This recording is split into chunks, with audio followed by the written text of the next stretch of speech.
Hello friends, this is రాజు. ఈరోజు అయితే ఒక మంచి టాపిక్తో మేము ముందుకు వచ్చేసాను. సో ఈరోజు టాపిక్ ఏంటంటే చిన్నపిల్లల మీద జరిగే లైంగిక వేధింపులు. సో అదే తీసుకున్న రోజు టాపిక్. దాని గురించి పూర్తిగా తెలుసుకున్న వీడియో చివరి వరకు చూడండి. సంక్షేమ శాఖ మంత్రి శాఖ 2007 ఇండియాలో జరిగిన ఒక సర్వేలో 5 నుండి 12 సంవత్సరాల మధ్య గల వాళ్ళ చిన్నపిల్లల్లోనే ఈ లైంగిక వేధింపులు ఎక్కువ జరుగుతున్నాయి. శ్రమ దోపిడీ.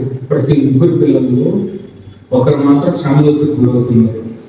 69% పిల్లలు శ్రమ దోపిడీకి గురవుతాయి. దాంట్లో 54% బాలురే ఉన్నారు.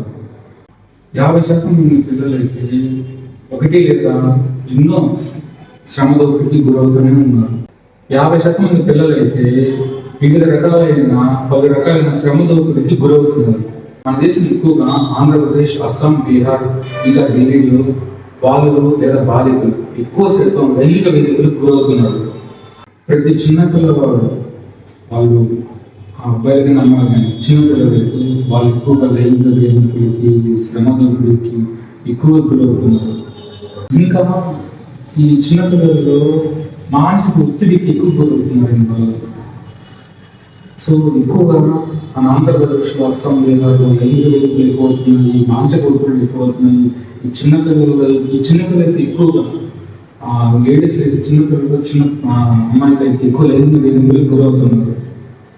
ఇక్కడ ఈ లైంగిక వేదికలకి వీటన్నిటికీ కారణం ఎవరంటే 83% మంది తెలుసుకుంటే తల్లిదండ్రులు ఎక్కువగా ఈ కేసులో ఉన్నారు.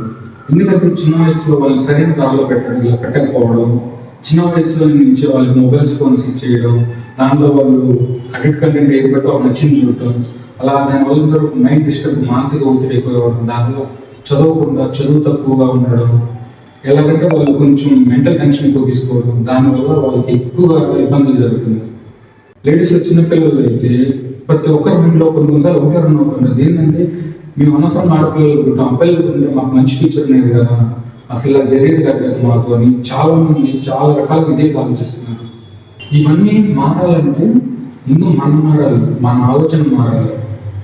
మన ఆలోచన స్థిరంగా ఉండి మనము ఒక పాపని వాళ్ళని చేసినప్పుడు మనం చిన్నపిల్లలని చూడాలి. ఎప్పుడైనా కానీ వాళ్ళు ఏదో చేసి మన మైండ్ చెడగొట్టుకొని మనం అలా చేస్తే బ్యాడ్ ముద్ర పడేది మన పైన. సో దీన్ని మార్చాలంటే ఫస్ట్ మారాల్సింది మనం, ఫస్ట్ మార్చాల్సింది నువ్వు కూడా.